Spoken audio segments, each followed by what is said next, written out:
Bonjour, je voulais vous parler aujourd'hui de deux sujets qui sont fondamentaux dans notre vie et même essentiels, qui sont l'eau et la restauration scolaire. Voilà deux sujets que nous avons eus au conseil municipal qui s'est déroulé cette semaine. Et je crois qu'il y a des choses importantes à dire. Pour l'eau, tout d'abord, la gestion publique de l'eau existe depuis 2014. J'ose dire que nous avons mis 10 ans à construire cette gestion publique.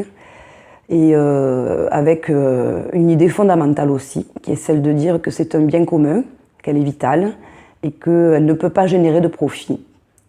Et donc, aujourd'hui, nous nous trouvons dans une situation où la métropole prend la main en 2018 sur la compétence de l'eau. Et notre société publique locale se retrouve avec l'obligation, d'ici la fin de l'année, de changer un petit peu de fonctionnement, avec 2/3 de la participation de la ville d'Aubagne qui passe désormais aux mains de la métropole et qui est obligée donc de céder ses actions à la hauteur des 2/3, sachant que c'était déjà le cas depuis 2016 pour la part de l'assainissement qui était avant celle de la communauté d'agglomération.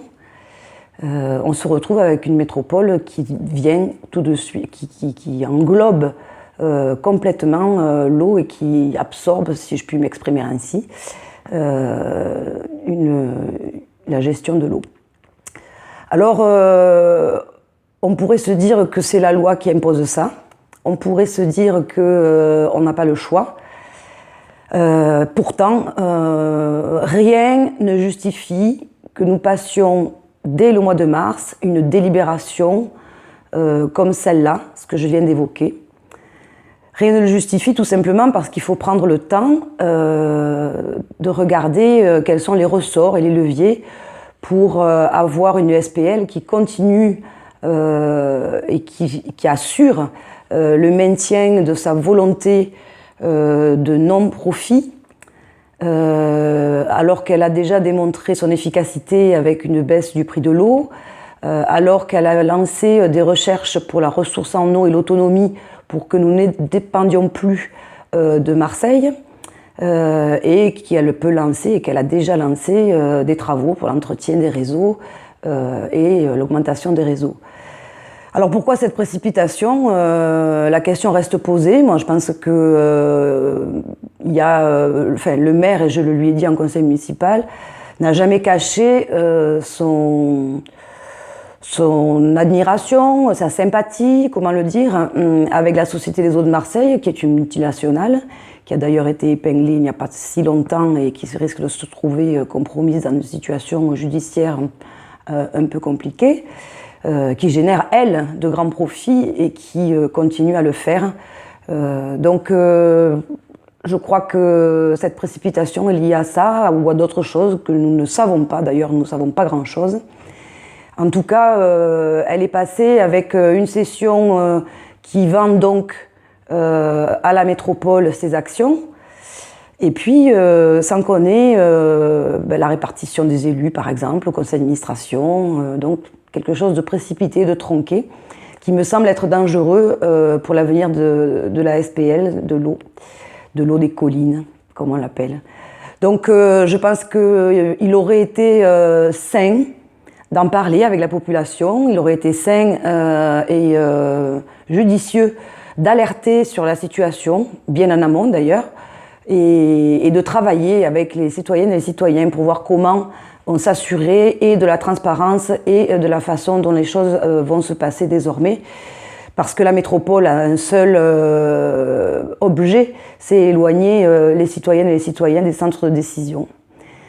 Et je pense que le rôle d'un maire, c'est justement de pouvoir faire ce lien-là et rapprocher les citoyennes et les citoyens des centres de décision, des décisions elles-mêmes, pour pouvoir les prendre ensemble pour qu'elles correspondent aux choix que nous effectuons dans une ville, dans une commune. Le deuxième sujet, ça va être plus court parce que vous le connaissez bien, c'est celui de la cuisine centrale, enfin de l'ex-cuisine centrale, de la restauration scolaire, avec le rapport annuel de cette délégation de service public. Et nous avons noté, c'est Denis Grandjean qui a rapporté un petit peu les remarques que nous avions à faire. 3 éléments qui nous semblent aujourd'hui difficiles à accepter, outre la mauvaise qualité. Là, je crois que les enfants qui mangent à la cantine le savent. Des choses qui, dans le rapport, manquent cruellement. Par exemple, on nous dit que c'est très bon, d'accord. Quelle quantité de bio, quelle est la part réelle des aliments et leur qualité et leur provenance et le détail de tout ça dans un rapport qui normalement doit être détaillé, nous n'en savons rien. Une animation qui est malmenée et qui s'est réduite au minimum avec des animateurs qui étaient formés et qui agissaient dans les restaurants scolaires avec les enfants et en dehors d'ailleurs, avec une commission des menus, avec une éducation au goût, avec les questions d'équilibre alimentaire, et qui aujourd'hui en sont réduits à 2 mascottes qui animent les repas pour Noël ou pour des actions plus ludiques et beaucoup moins orientées vers la santé et l'équilibre alimentaire. Et puis la dernière chose, c'est que on a constaté dans ce rapport qu'il y avait une très très mauvaise note sur l'hygiène concernant justement la partie qui est sous la responsabilité de la SOGERES, alors qu'on continue à constater que dans les restaurants scolaires, le service public continue à assurer une hygiène, une excellente hygiène de la partie dont il s'occupe. Voilà ces 2 questions. Et puis ce conseil municipal nous a quand même réservé une belle surprise. Et alors quand je dis belle, j'exagère bien sûr, non seulement j'exagère, mais je dis le contraire de la réalité. C'est en fait, en propos liminaire de conseil, une question qui nous arrive, une question liée à une procédure judiciaire et un procès que la ville d'Aubagne aurait perdu, alors j'ai employé le conditionnel parce que nous n'avons rien, face à la banque RBS. Un procès que nous avions lancé en 2012 contre cette banque suite à toutes ces questions qui ont malheureusement animé pas mal de communes sur les empreintes toxiques et le rôle particulièrement odieux des banques en direction des communes. Et voilà, il se trouve que le maire n'a rien fait d'autre que d'annoncer qu'on se retrouvait avec 75 millions d'euros supplémentaires à intégrer dans le budget, que ça allait malmener. Et évidemment, il a fait tomber la responsabilité sur les anciens élus et l'ancienne municipalité. Donc il y a dans cette histoire quelque chose qui est particulièrement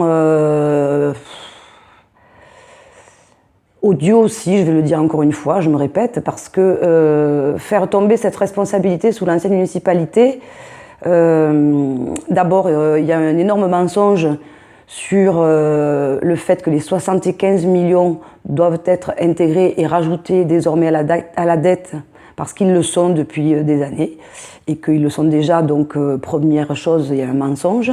Ensuite, une opacité totale sur ce qui s'est passé puisque ce rendu de procès a eu lieu le 19 janvier, que depuis on ne sait rien, nous n'avons aucun document.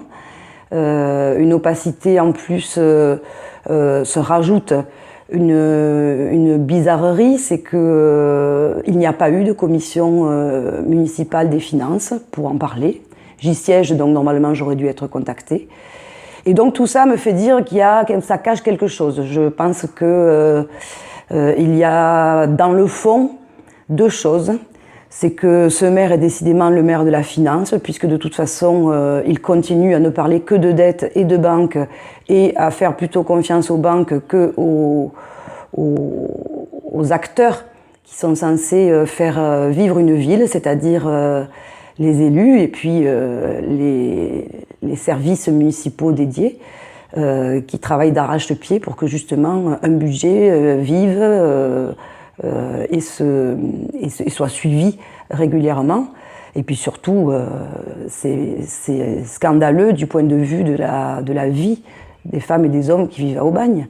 Donc on préfère la finance aux habitantes et aux habitants de cette ville.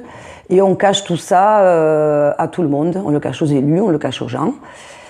Tout ça pour, au bout, et ça c'est le fond, ne rien réaliser d'ici la fin du mandat de ce qui a été annoncé. Par contre, évidemment, pour continuer à détruire, ça, je crois qu'on peut remettre la palme à notre maire sur ce qu'il a pu détruire et qu'il va continuer à détruire dans cette ville, ne serait-ce déjà que le lien social, la convivialité, la solidarité, et un vivre ensemble par la culture, par l'éducation et par tout ce qui fait justement société dans un pays ou dans une commune. Alors pour tout ça, je crois que depuis 4 ans, le temps a passé et le temps est venu de dire que ça suffit de le faire entendre. Et c'est pour cette raison que nous avons, Denis Grandjean et moi, et puis d'autres personnes qui commencent à s'agréger, décidé de lancer un appel pour que les Aubagnaises et les Aubagnais qui veulent justement que ça change, qui veulent avoir un autre avenir pour cette ville et pour eux-mêmes, pour s'y retrouver, pour justement faire vivre ce que je dénonçais précédemment, à savoir de la culture, de la vie sociale, des animations, des services publics qui soient respectés et qui respectent les gens. Quand on ne respecte pas le service public, on ne respecte pas les gens pour qui il est dédié. Voilà, ce sont des exemples, il y en a d'autres.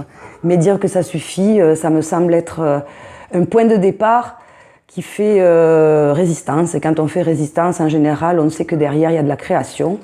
Et donc, je crois qu'il est temps qu'on pense à résister, à créer et à inventer autre chose pour notre ville. Et ça aura lieu au printemps, tant qu'à faire, parce que c'est assez symbolique. Et début avril, on précisera les dates très, très, très prochainement. Voilà.